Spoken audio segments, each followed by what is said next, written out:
Tout le monde connaît les techniques, tout le monde connaît les stratégies. Qu'est-ce qui fait que les uns sont capables de les utiliser et de les rendre performantes et les autres sont toujours à contretemps de ce qu'il faudrait faire?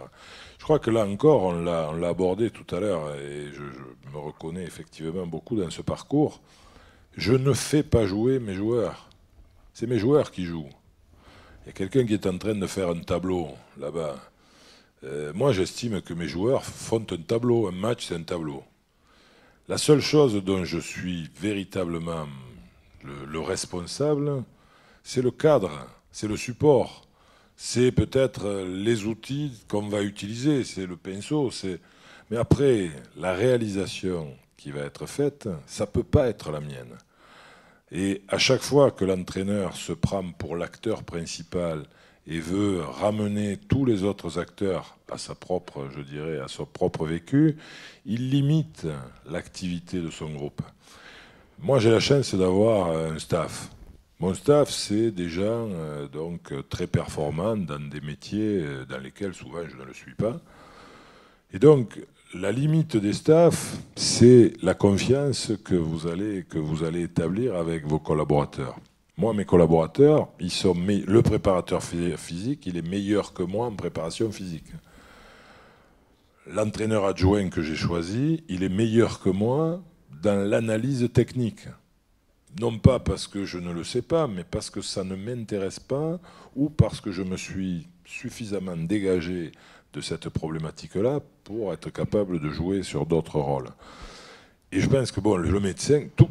Et je crois que la plupart du temps, quand j'observe le fonctionnement sportif, je me rends compte que le manager, le coach, a les pleins pouvoirs et c'est lui qui va, en gros, dicter ce que sera la part de chacun. Ça ne peut pas fonctionner comme ça. Sinon, c'est... Moi, quand mon préparateur physique vient me voir pour me dire, voilà, j'ai prévu de faire ça, je lui dis, mais je ne veux pas le savoir. Parce que si tu viens me le dire, tu vas le ramener à ma propre conscience du problème et à ma propre connaissance des faits. Et donc, si véritablement tu me le dis, je risque de finir par dire, écoute, ne fais pas ça, fais plutôt ça. Et à la limite, c'est moi qui vais te dire ce qu'il faut faire. Et là, ça veut dire que je vais réduire l'addition des performances que pouvait représenter notre groupe, en fait, à ce que j'aurais fait moi-même seul. Et donc, c'est forcément une réduction du potentiel de ce groupe.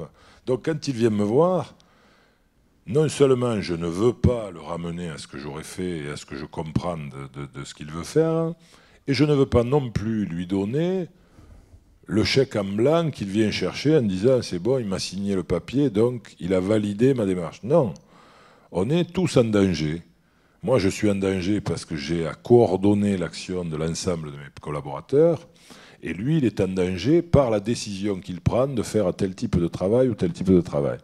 Et je pense que là, au moins, moi, mon métier, c'est d'essayer de coordonner, voire par moment d'arbitrer toutes ces initiatives individuelles qui font que chacun va apporter ce que moi, sûrement, je n'aurais pas pu apporter seul. Et moi, je vais juste essayer que ces apports successifs ne se télescopent pas ou essayer de les prioriser. Et c'est vraiment l'idée de... On met des outils à disposition des joueurs. Les joueurs vont être mis en situation de responsabilité. Nous leur faisons confiance et donc nous acceptons les échecs potentiels. Et à partir de là, on va faire en sorte que le tableau qu'ils vont réaliser soit un tableau le plus harmonieux possible. Mais encore une fois, ça sera d'autant plus performant et d'autant plus génial que l'on n'aura pas guidé leurs mains. Et c'est vraiment ça l'idée du coaching et du management.